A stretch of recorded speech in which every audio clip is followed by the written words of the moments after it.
There are a number of reasons to be blue on this Christmas.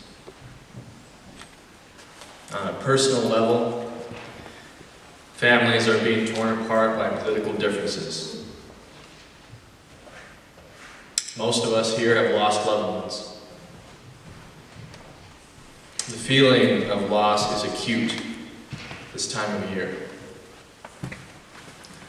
We grieve for what we had, what we wished we had. We grieve for those who are enduring pain we see and hear about. We grieve for our children. We grieve for those who we wish were still with us, who could bless us with their warmth. We lament the passage of time when those we care about grow older and more feeble, and when we see our world is changing so quickly and in ways that feel way beyond our control. In a season that celebrates hope, we see hopelessness. In a season that celebrates joy, we see sorrow. In a season that celebrates new life, we yearn for a life we once had. We yearn for a time when we felt our whole life was ahead of us. Many of these Christmas songs have a feeling of nostalgia, feeling or showing painful yearning for one's home, country, city. We lament what our home has become, juxtaposed with what we wished it would be. We lament for a city suffering from seeming incurable poverty, addiction, incarceration, and premature death. In a season of newness, we are sick and tired of being sick and tired. We've ridden this merry-go-round too many times, and this year, we're wary to take another step. Frozen is a good word for this time of year. Frozen with regret. Frozen with disappointment. Frozen from compassion fatigue. Frozen with nostalgia. A painful yearning for home. The hearth is waiting for those in a warm home. What about those whose home has become a battlefield? A memorial to trauma, a place with no daybreak, frozen with fear to see the passing of another year, of a country grown older, but seemingly no wiser. But, and there's always a but, here we are. We all got out of bed this morning. Some of us even brushed our teeth. We managed to put clothes on and shoes and find ourselves here on a blue Christmas. Elvis hated the song Blue Christmas. His manager made him record it in 1957, and he could be heard audibly saying from the recording booth, Let's get this over with. No doubt, this is how many feel this time of year. It's probably why it became a hit.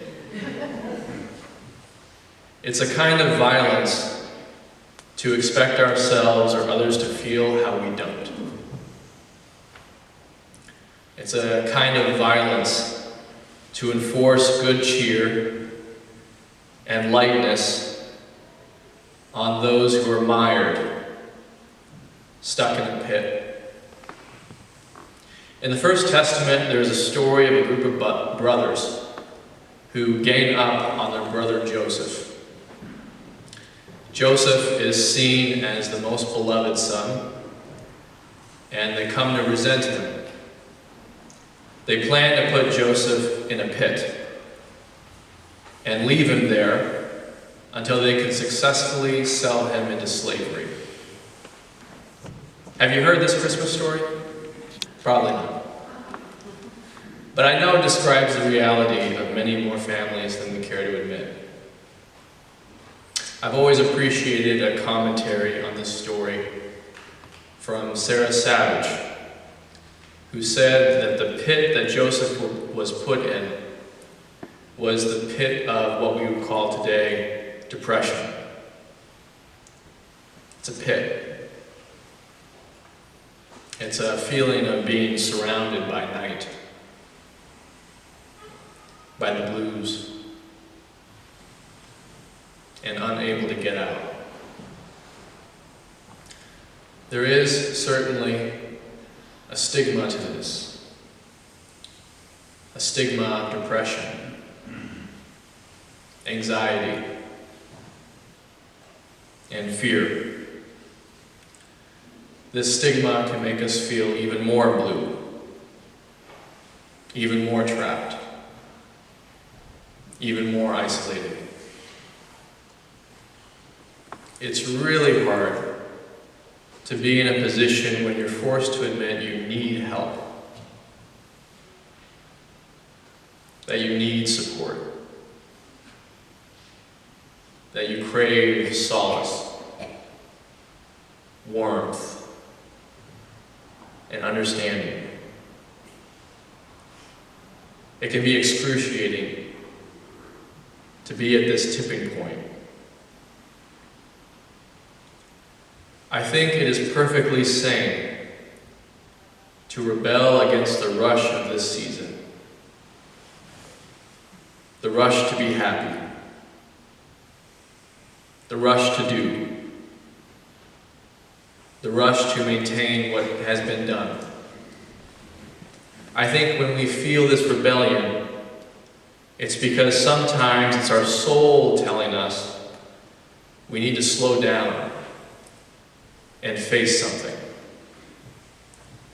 We need to see it, and we need to feel it, and we need to heal it.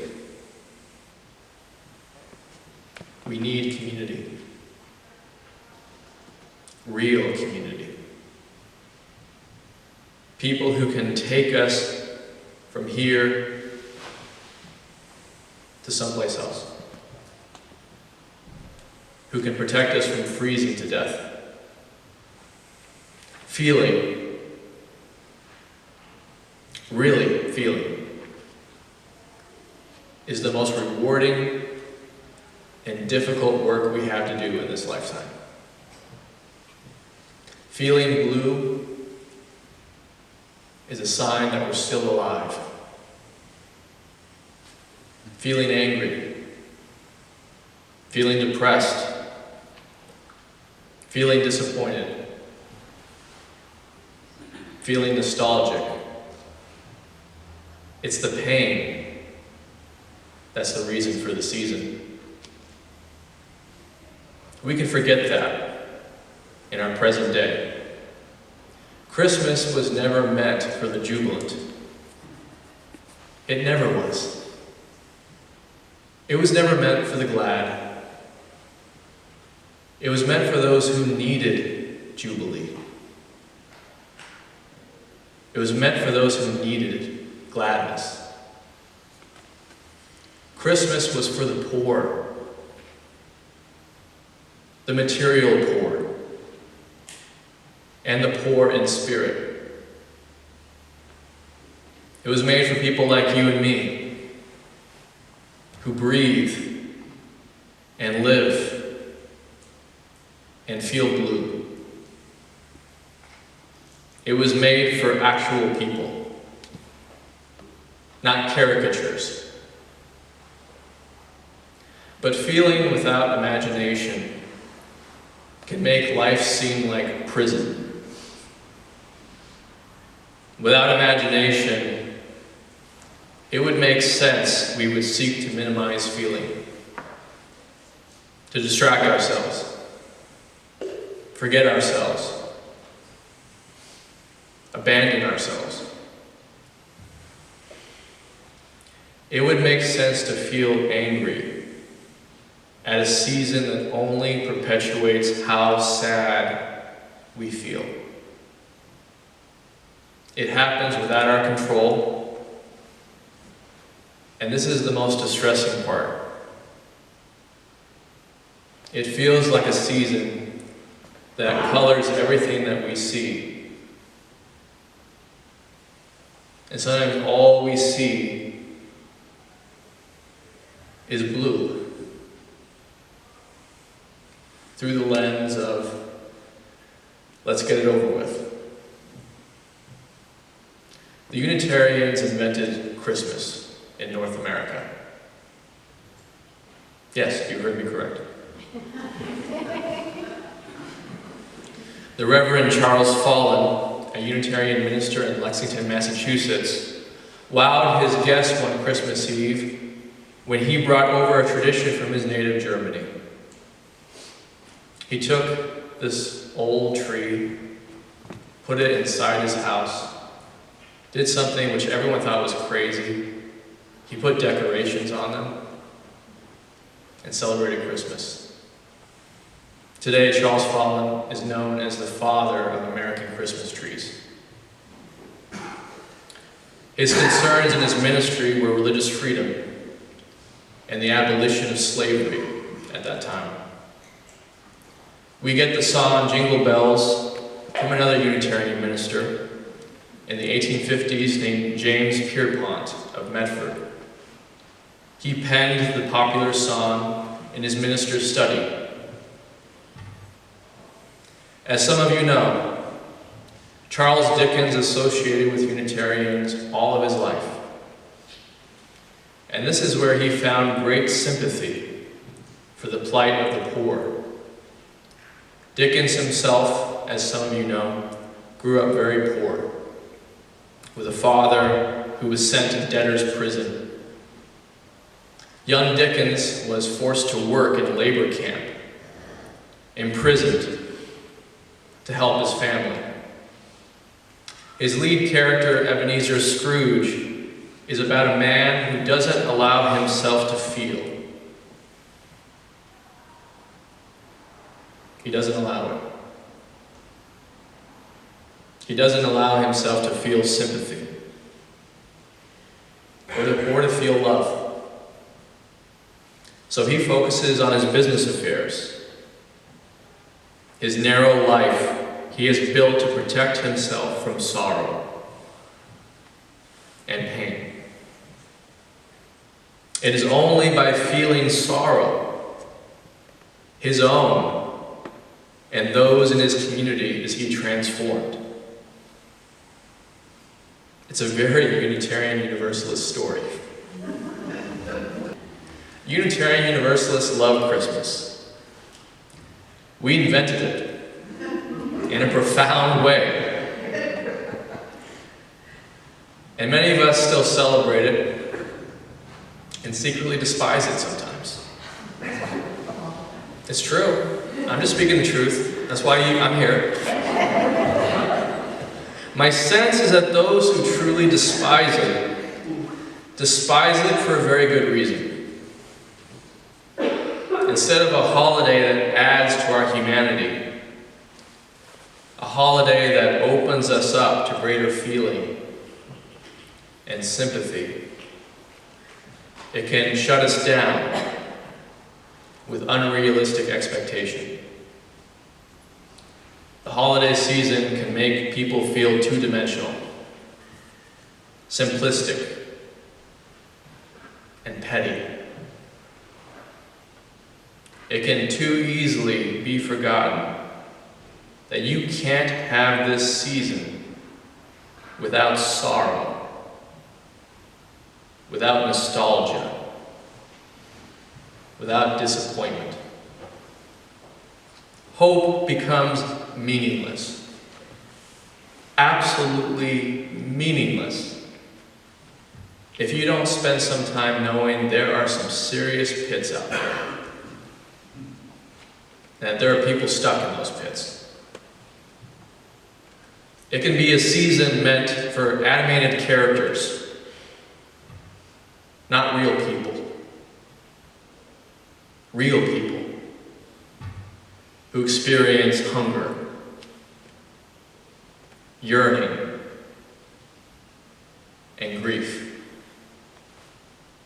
I'm not a fan of two-dimensional Christmas, with pressures to conform to unrealistic expectations of joy and gratitude.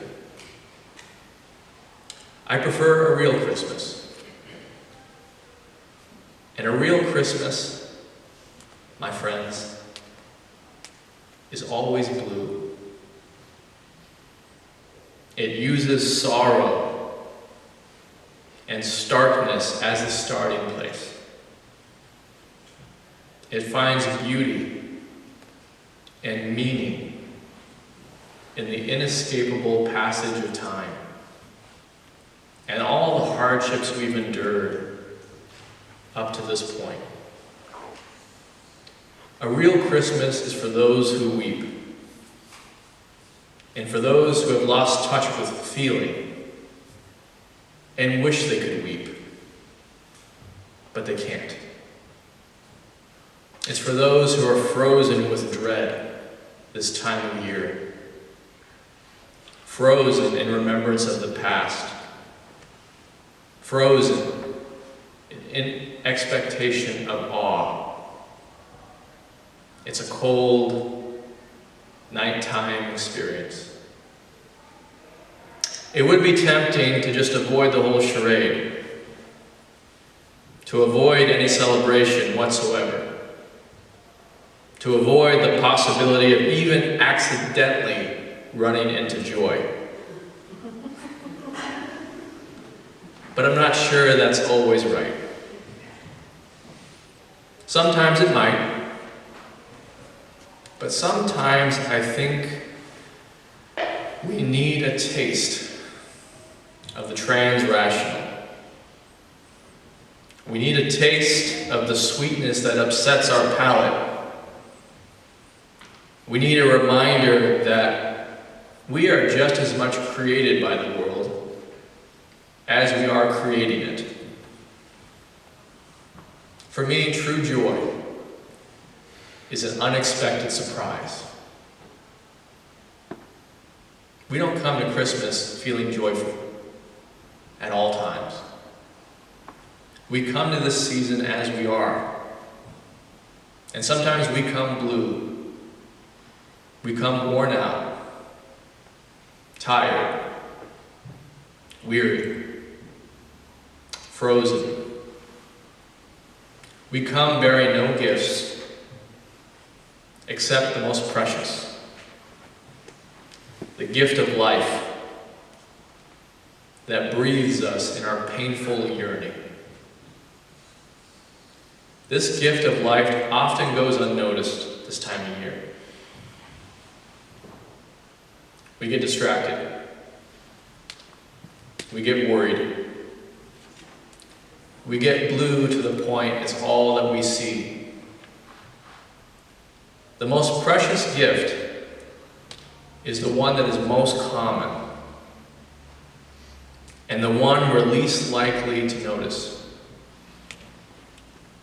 We have problems because we are alive. Having problems is proof that we're alive. It's proof that we're not a ghost, that we're not dead yet, and we still have a chance. Do we need anything more than this to feel joyful? I've become a fan of a merry little Christmas. Like my Unitarian predecessors, I feel at liberty to invent Christmas as I go. A real Christmas, in my estimation, must be blue. It must welcome sorrow, cold, and frozen feeling. A real Christmas is for real people. People with feeling, sadness, and yearning. We recently celebrated the winter solstice, which is a celebration of the elements and the light returning.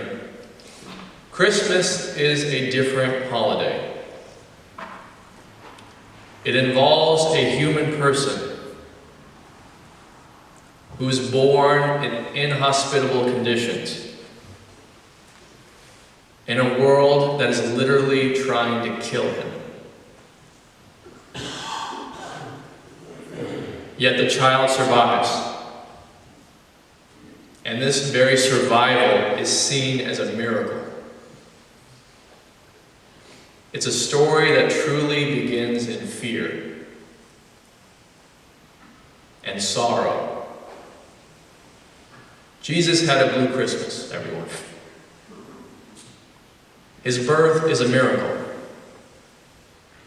He's alive, breathing, in the midst of pain and uncertainty. What a miracle. Thomas Jefferson wrote his own version of the Bible where he took out all the miracles. Just cut them out. It's an understandable inclination, but I don't follow it. It's a miracle that joy exists at all. I truly mean that. It's a miracle that joy exists for anybody, in any place, at any time in history. It's a miracle to see somebody sing or dance that you know has lost more than you could ever imagine. It's a miracle to still be open to feeling when we've been hurt again and again. These are miracles. Real miracles. And they occur every day, regardless of what's going on. Even in circumstances of dread, in the midst of problems without clear solutions, in fear and disappointment. We have lots of reasons to be blue this Christmas, and we should. And we should feel joy that we're alive through it. Paradoxically, joy and sorrow are nearly the same thing. Not quite. A merry little Christmas leaves room for life to enter. When we do this, when we allow birth to happen, our blue becomes a thing of beauty. Our sadness becomes our connection to a world yearning to be saved, just like us. Saved from disappointment, saved from certainty, saved from death. The opposite of certainty is life. Life itself. beckoning us forward in a world of blue. What a miracle. What a merry little miracle. Almost nearly imperceptible. Almost missed. It's the merry little Christmas we've been waiting for. And it's right here. Right now. Open to a vast and surprising world of blue. This is the season we can clearly see this, that our blue, solemn stillness.